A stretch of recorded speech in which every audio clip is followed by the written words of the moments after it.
오늘 선교 헌신 예배로 드리는 우리에게 주시는 하나님의 말씀을 함께 봉독해 올리도록 하겠습니다. 오늘 주시는 말씀은 마태복음 21장 21절 한절 말씀입니다. 다 같이 봉독해 올리겠습니다. 예수께서 대답하여 이르시되 내가 진실로 너희에게 이르노니 만일 너희가 믿음이 있고 의심하지 아니하면 이 무화과 나무에게 된 이런 일만 할 뿐 아니라 이 산더러 들려 바다에 던져지라 하여도 될 것이요. 아멘. 오늘 우리에게 주시는 하나님의 말씀을 중심으로 의심하지 않는 믿음이라는 제목으로 하나님의 은혜를 함께 나누기를 원합니다. 성경 속에서 믿음을 계속해서 말씀하고 있습니다. 예수님이 이 땅에 오셔서 말씀하시는 핵심은 믿음에 대한 이야기를 말씀하고 있습니다. 오늘 그런데 의심하지 않는 믿음만 있으면 이렇게 된다고 말씀하십니다. 신앙생활하는 사람들 가운데 의심하지 않는 믿음, 이것은 일평생 살아가면서 모든 이들에게 숙제일 것입니다. 어떻게 하면 의심하지 않는 믿음, 하나님이 원하시는 믿음의 삶을 살아갈 수 있을까라고 고민하며 살게 될 것입니다. 오늘 성경 중에 핵심이 있는데 그 핵심 중에 핵심이 믿음에 대한 이야기입니다. 오늘 이야기의 시작은 예수님께서 시장하신 것으로부터 시작이 됩니다. 장소는 베다니에서 일어난 일입니다. 베다니에서 일어난 일인데 베다니는 예루살렘 성으로 들어가는 입구에 있는 성입니다.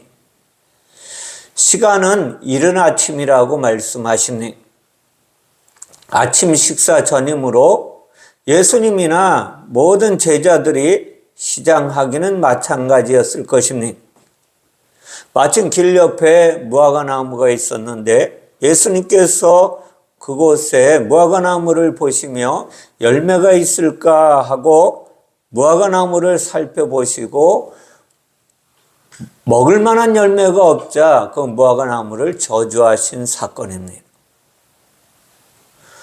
마가복음 11장 13절에선 먹을 만한 열매가 없는 이유에 대해서 다음과 같이 말씀하고 있습니다. 그 이유를 무화과의 때가 아니라고 설명하고 있습니다. 무화과 나무의 열매가 없던 것이 아니라 무화과 나무의 열매가 맺힐 때가 안 된 것입니다. 다시 말씀해 무화과 나무의 열매가 무르익을 때가 안 되었다는 거예요. 무르익은 열매래야 사람들이 먹을 수 있는데 그때가 안 되었다고 말씀하십니다. 그런데도 불구하고 예수님께서는 그 무화과 나무를 저주하신 사건을 오늘 저와 여러분에게 말씀하고 계십니다.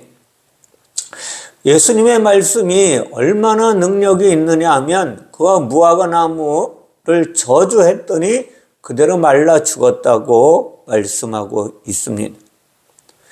신앙의 눈이 아니라 우리가 살아가고 있는 이 땅의 상식적인 생각을 가지고 이 사건을 보면 참으로 황당한 사건이 아닐 수 없습니다.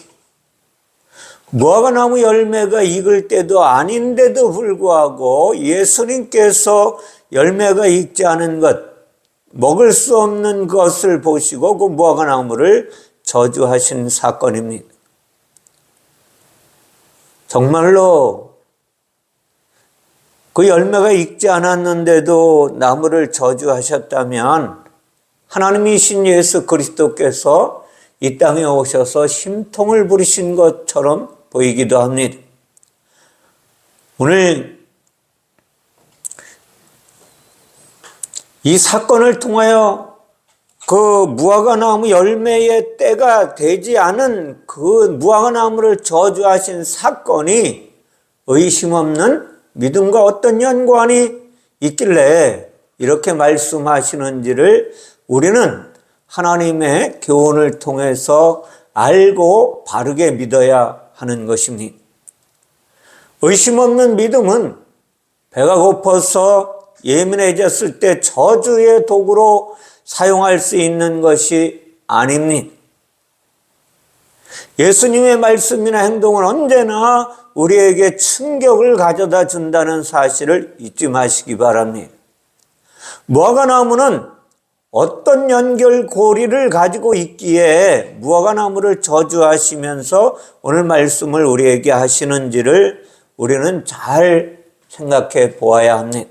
그리고 잘 모른다면 기도로 물어보셔야만 합니다. 먼저 의심하다라고 번역된 원어의 말씀을 보면 디아크리노라는 말씀이 보입니다.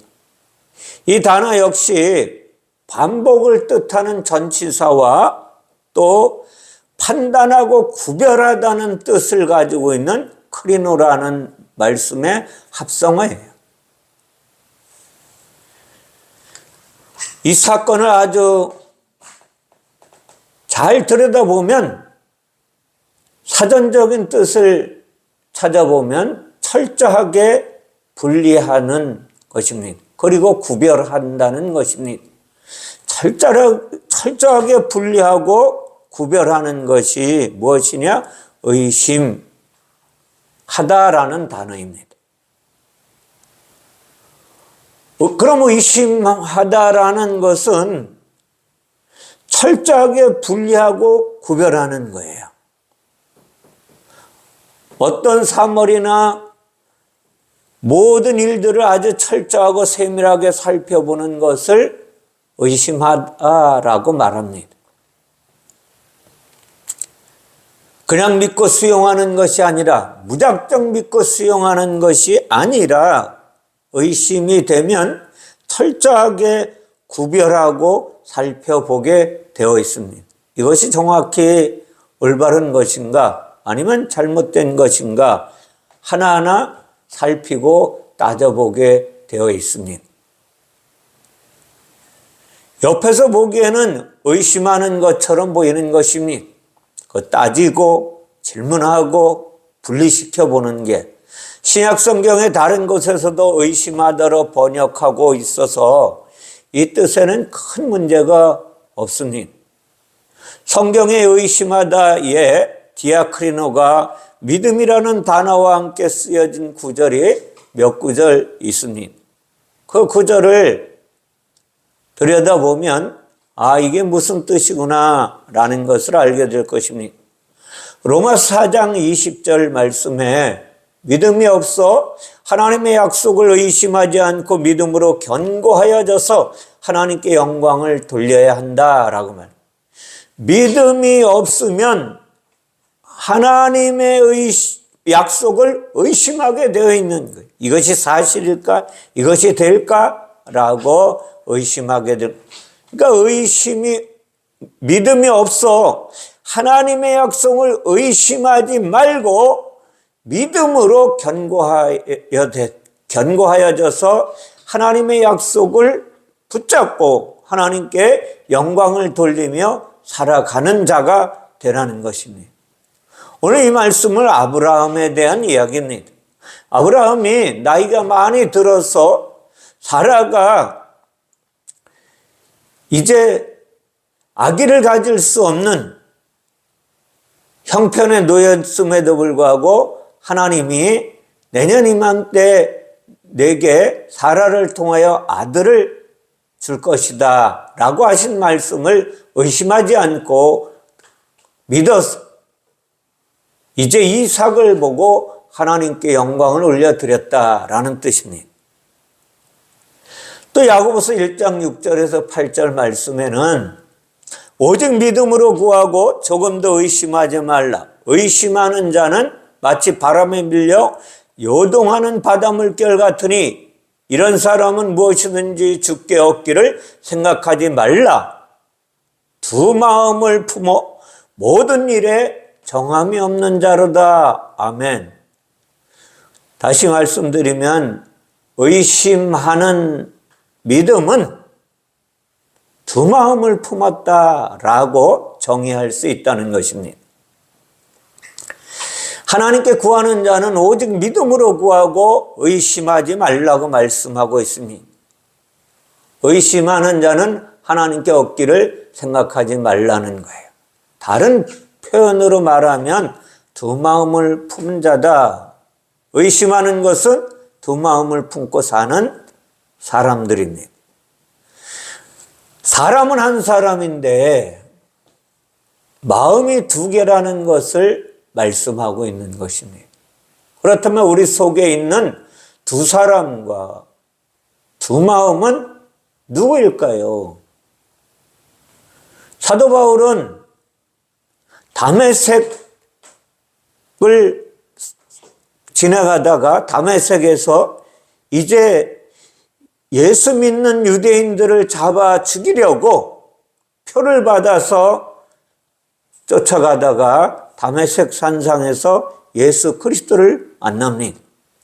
그리고 나서 그가 성령의 충만함을 받고 깨달은 것이 하나 있는데, 내가 한 법을 깨달았는데, 이제 하나님의 법을 깨달았다는 거예요. 내 마음 가운데 하나님을 따르는 내 마음이 있는가 하면, 또 하나는 악이 함께 내 마음 가운데 있도다라고 두 마음에 대해서 표현을 합니다.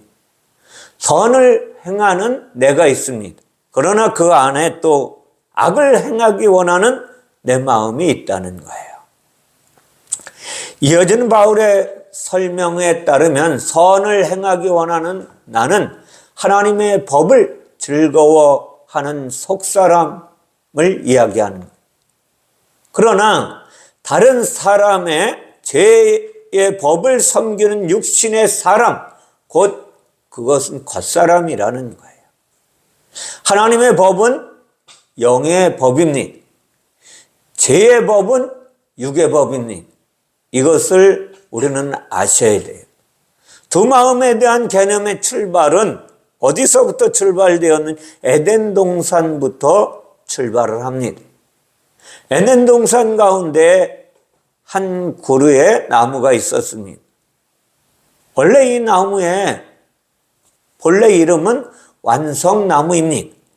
그러니 완성나무라는 그 나무 안에 두 가지 나무가 있다는 거예요. 생명나무와 선악을 알게 하는 나무가 있다는 것입니다. 그래서 하나님은 선악을 알게 하는 나무는 절대로 먹지 말라고 했는데 그것을 먹어버린 게 아담과 하와예요.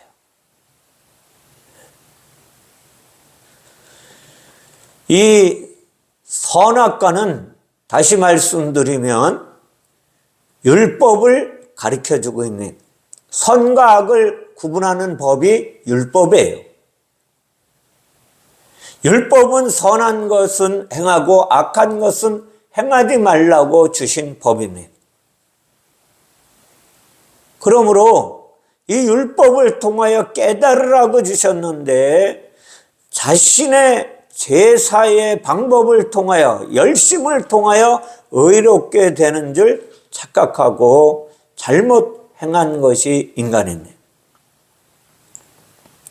율법은 선과 악을 철저하게 분리하고 구분하는 것입니다. 선과 악을 분별하여 구분하고 이야기하는 것, 바르게 살라고 이야기하는 것은 어찌 보면 좋은 말일 수도 있습니다. 세상적으로 보면. 그런데 이것은 좋은 것이 되려면 반드시 생명의 바탕이 된 후에 이것을 가르쳐야 하는 것입니다. 율법을 따라서 선과 악을 구분하는 것으로 이스라엘은 그만 살리는 삶을 살아가는 것이 아니라 사람을 죽이는 삶을 살고 말았습니다. 뿐만 아니라 세상의 모든 종교도 선과 악을 구분하고 그것을 기준으로 살아가라고 말하고 있습니다. 왜냐하면 에덴 동산에서 선악과만 먹었기 때문에 인간은 그렇게 살 수밖에 없는 존재입니다. 하나님은 세상 누구보다도 선과 악을 잘 구분하시는 분이십니다. 그런데 하나님은 그 나누어진 선과 악에 생명을 불어넣으시는 하나님의 사랑을 실천하시는 분이십니다. 생명은 곧 하나님의 사랑입니다. 사랑의 행위를 행하시는 것이 생명을 우리에게 불어넣으시는 거예요. 그럼에도 불구하고 심지어 이 땅에 살아가는 부모가 되어 아이들을 선과 악으로 정죄하는 이들도 있습니다. 왜 그럴까요? 선악과만 먹었기 때문입니다. 선악과는 하나님의 사랑과 생명이 없는 지식입니다. 정죄는 선악 지식에서 나오는 것입니다. 용서와 사랑은 영원한 생명으로부터 나오는 거예요. 선악과를 먹은 사람은 에덴 동산에서 그만 쫓겨나 버리고 만 것입니다. 하나님과 분리되어 인간이 따로 살게 된 것입니다. 영을 버리고 육으로만 살게 된 것입니다. 육으로 살고 있는 사람 하나는 선과 악 두 사람이 살고 있는 것입니다. 사람은 한 사람이지만 두 마음으로 살고 있다는 것이죠. 이것이 의심을 만드는 두 마음입니다. 의심하게 하는 두 사람이 선인과 악인인 것입니다. 하나님은 이 두 사람을 구분하시지도 않으시고 차별하지도 않으시며 그분은 하나님의 사랑으로 우리에게 생명을 주시려고 이 땅에 오신 것입니다. 마태복음 5장 45절에 다음과 같이 말씀하고 있습니다. 이같이 한즉 하늘에 계신 너희 아버지의 아들이 되리니 이는 하나님이 그 해를 악인과 선인에게 비추시며 비를 의로운 자와 불의한 자에게 내려주심이라. 아멘. 하나님은 사랑이라고 말씀하십니다. 그리고 생명이시기 때문에 그렇습니다. 사람이 선악과를 먹은 사건은 무화과 나무와 매우 밀접한 관계를 가지고 있습니다. 창세기 3장에 보면 인간이 이제 무화과 나무를 먹고 나서 다음과 같이 이야기합니다. 이제 그들이 창세기 3장 6절 7절에서 여자가 그 나무를 본즉 먹음직도 하고 보암직도 하고 지혜롭게 할 만큼 탐스럽기도 한 나무인지라 여자가 그 열매를 따먹고 자기와 함께 있는 남편에게도 주매 그도 먹은지라. 이에 그들의 눈이 밝아져 자기들이 벗은 줄을 알고 무화과나무 잎을 엮고 치마로 삼았더라. 아멘. 선악과를 먹은 사람은 자신의 벌거벗음을 그만 발견합니다. 그 이전엔 벌거벗고 있어도 벌거벗은 것을 깨닫지 못하는 거예요. 이것이 창피한 것인지 알지 못하고 선 가운데 사는 것입니다.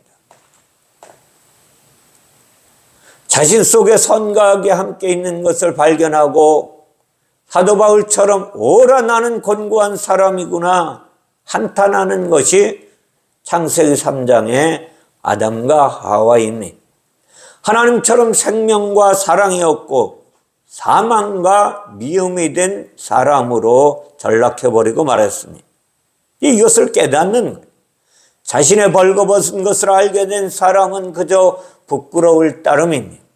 그래서 그 부끄러움을 가리려고 애쓰고 힘쓴 것이 무화과나무 잎을 엮어서 자신의 모습을 가리운 것입니다.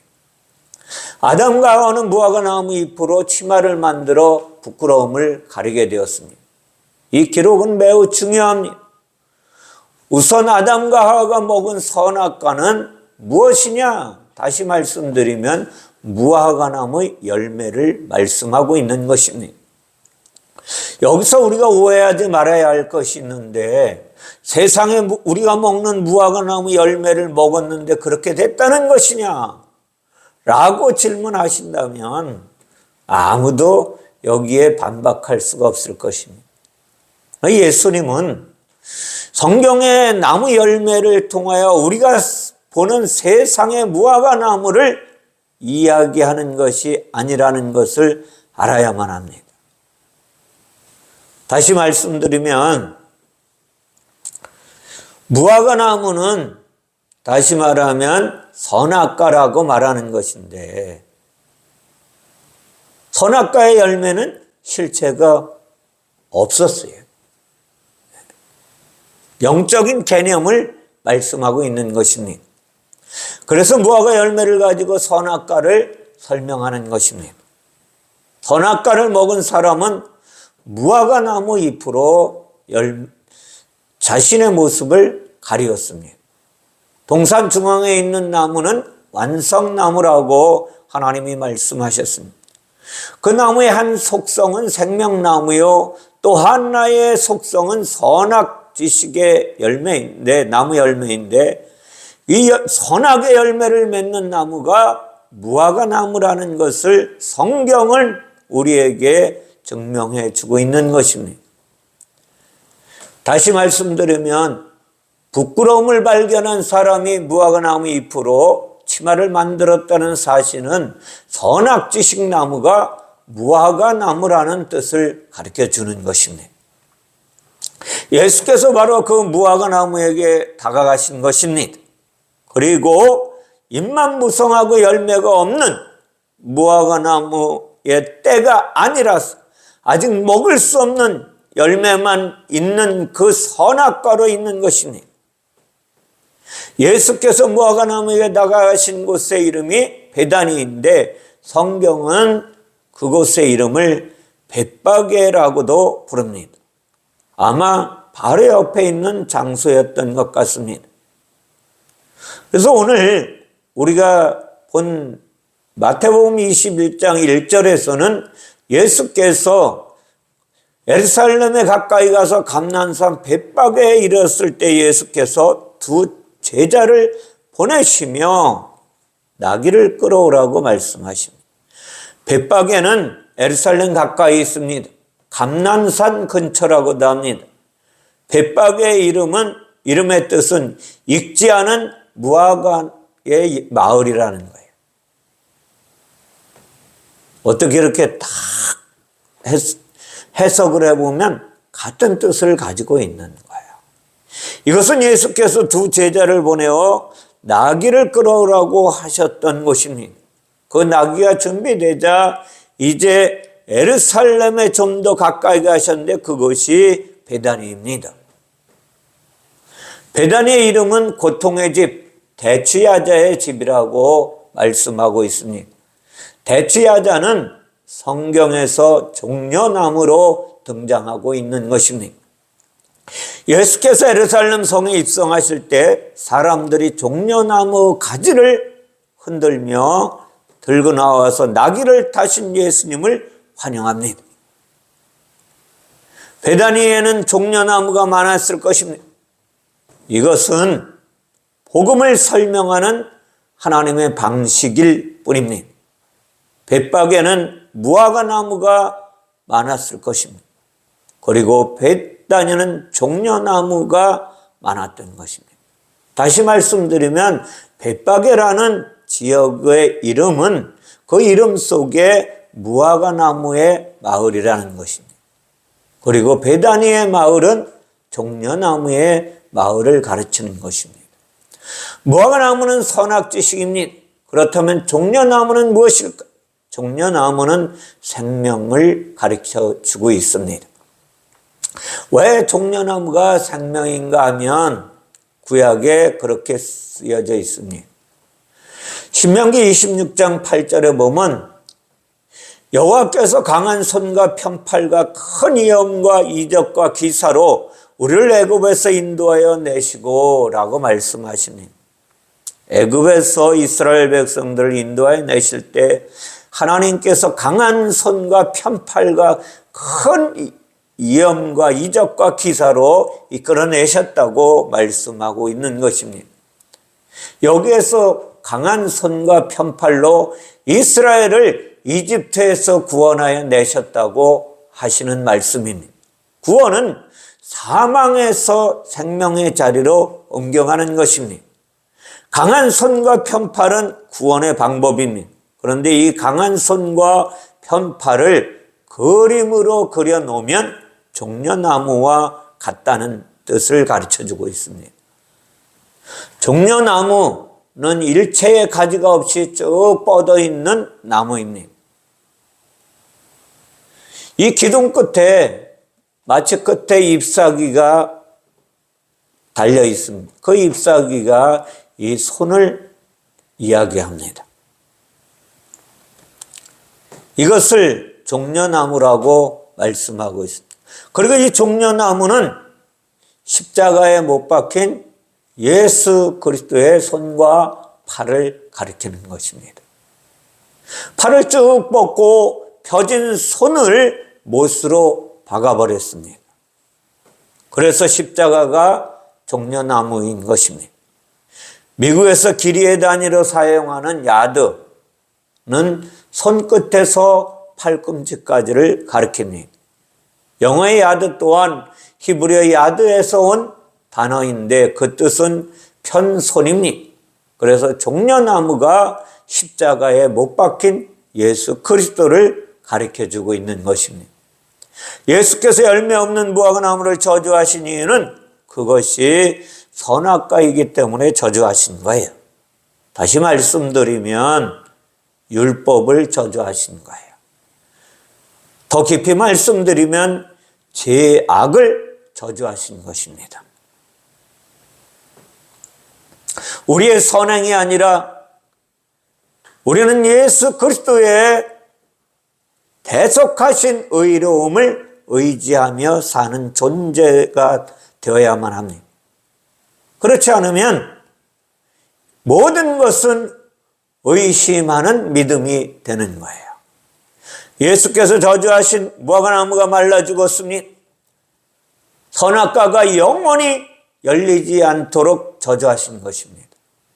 예수께서 저주하신 그 선악과는 다시 말하면 나무가 죽고 종려나무가 세워지는 것입니다. 다시 말씀드리면 십자가가 세워지는 것입니다. 십자가는 우리가 잘 알아야 하는 것은 십자가에서 예수 그리스도가 강한 손과 편팔로 죽으신 거예요.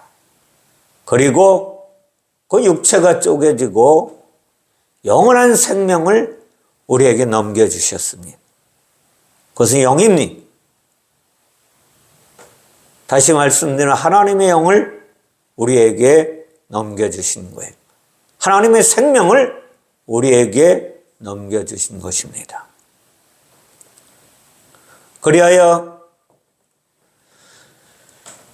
우리는 예수 그리스도로 인하여 무화과나무 잎으로 만든 치마를 두르고 사는 것이 아니라 그리스도의 새 옷으로 입고 살아야 되는 거예요. 그래서 사도 바울은 로마서에서 다음과 같이 선포하고 있습니다. 로마서 13장 14절에 보면 오직 주 예수 그리스도로 옷 입고 정욕을 위하여 육신의 일을 도모하지 말라고 말씀하고 있습니다. 그뿐만 아니라 갈라디아 3장 27절에서도 누구든지 그리스도와 합하기 위하여 침례를 받은 자는 그리스도로 옷 입었느니라. 아멘. 이것이 의심 없는 믿음입니다. 의심 없는 믿음은 무화과나무를 저주하고 말라 죽게 할 수 있다는 것입니다. 의심 없는 믿음은 다시 말하면 하나님의 생명을 받아 살아가는 존재예요. 다시 말씀은 하나님의 믿음을 선물로 받아서 그 하나님의 믿음이 나를 주장하게 하는 것입니다. 나를 다스리게 하고 나를 통치하게 만들고 나를 인도하시는 하나님의 인도하심을 따라서 살아가는 것이 의심하지 않는 믿음이라고 성경은 우리에게 교훈해 주고 있는 것입니다. 의심 없는 믿음, 그 믿음을 가져야 우리는 귀신을 쫓아내며 병든 자가 고쳐지며 복음의 능력을 나타내는 삶이 되는 것입니다. 오늘 특별히 선교 헌신 예배로 우리가 30여 년 동안 매번 예배를 드리며 하나님의 명령을 따라 살 것을 다짐해 왔습니다. 오늘 우리에게 주시는 말씀은 의심하지 않는 믿음을 가지고 무화과나무를 저주해서 그 무화과나무가 말라 비틀어진 것처럼, 말라 죽은 것처럼 내가 의심하지 않는 믿음을 가지고 내 안에 있는 악한 생각을 저주하라는 것입니다. 육신의 생각, 이생의 자랑, 이것들을 저주하라는 거예요. 그리고 성령의 이끌림 받아서 하나님의 말씀을 증거하라는 것입니다. 의심하지 않는 믿음을 가지고 있으면 무화과나무에게 된 이 일만 될 뿐 아니라 산에게 명령하면 산이 들려 바다에 던져질 것이라고 말씀하고 있습니다. 이 땅에 많은 사람들은 이것을 세상의 것으로 잘못 착각하고 그 산은 우리 안에 있는 문제라고 이야기하는 분들이 많이 있습니다. 그러나 하나님은 이 땅의 이야기를 하시는 것이 아닙니다. 이 땅의 것을 가지고 하늘의 것을 설명한다는 사실을 기억하시기 바랍니다. 그래서 산은 오르스로서 영적인 것입니다. 다시 말하면 하나님의 생명을 바다에 던지라. 그리하면 그렇게 될 것이다 라고 말씀하십니다. 그렇다면 바다는 무엇일까요? 바다는 다시 말씀드리면 사망 권세의 자리에 있는 것입니다. 바다는 짠물이에요. 누구든지 먹을 수 없는 것입니다. 버려진 것입니다. 그런데 그곳에 던지라는 거예요. 무엇을? 하늘의 생명을, 하늘의 복음을. 의심하지 않는 믿음을 가지고 있는 사람은 그렇게 할 수 있다는 거죠. 그렇게 하면 된다는 것입니다. 우리는 30여 년간 하나님의 명령을 받들어 선교를 해왔습니다. 근데 오늘 우리에게 주시는 하나님의 말씀은 너희는 의심하지 않는 믿음을 가지고 이렇게 하라고 명령하고 계십니다. 다시 말씀드리면 의심하지 않는 믿음은 예수 그리스도의 약속을 붙잡고 가는 것입니다. 예수 그리스도가 성경에 말씀하시는 참 믿음의 근원 되십니다. 그러므로 우리는 예수 그리스도를 따라가려면 우리의 힘으로는 갈 수가 없습니다. 우리의 능력으로도 할 수가 없습니다. 그러면 어떻게 해야 하냐? 성령의 이끌림을 받아야 하는 것입니다. 성령의 이끌림을 받지 않으면 하나님의 일을 할 수가 없는 거예요. 육체로 오신 하나님이신 예수 그리스도께서도 이 땅에 계시며 성령으로 하지 않고는 아무 말씀도 하지 않으셨다고 사도행전에서 말씀하고 있습니다. 그러므로 저와 여러분 모두가 성령의 충만함을 받아서 하나님의 명령인 선교를 감당하라고 오늘 주님은 의심하지 않는 믿음을 가지고 살라고 우리에게 권면해 오십니다. 사랑하는 성도 여러분,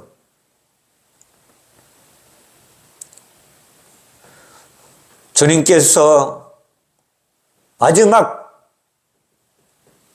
이 땅에서 십자가에 죽으시고 부활하신 후에 제자들 앞에서 다음과 같이 명령을 하시고 하늘로 올라가십니다. 너희는 가서 모든 족속을 제자로 삼아 아버지와 아들과 성령의 이름으로 침례를 베풀고 내가 너희에게 분부한 모든 것을 가르쳐 지키게 하라. 볼지어다 내가 세상 끝날까지 너희와 항상 함께 있으리라 하시니라. 사도행전 1장 8절에서 오직 성령이 너희에게 임하시면 너희가 권능을 받고 예루살렘과 온 유대와 사마리아 땅끝까지 이르러 내 증인이 되리라. 아멘. 의심하지 않는 믿음은 성령에 이끌림 받아 하나님의 명령을 따르는 것입니다.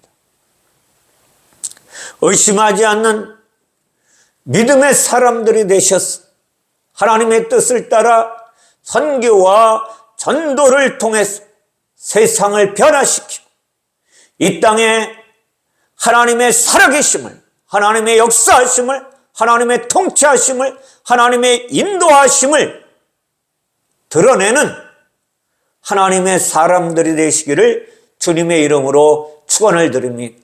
기도하겠습니다. 사랑의 하나님 감사합니다. 오늘 나눔 선교에 주시는 하나님의 말씀을 함께 나누었습니다.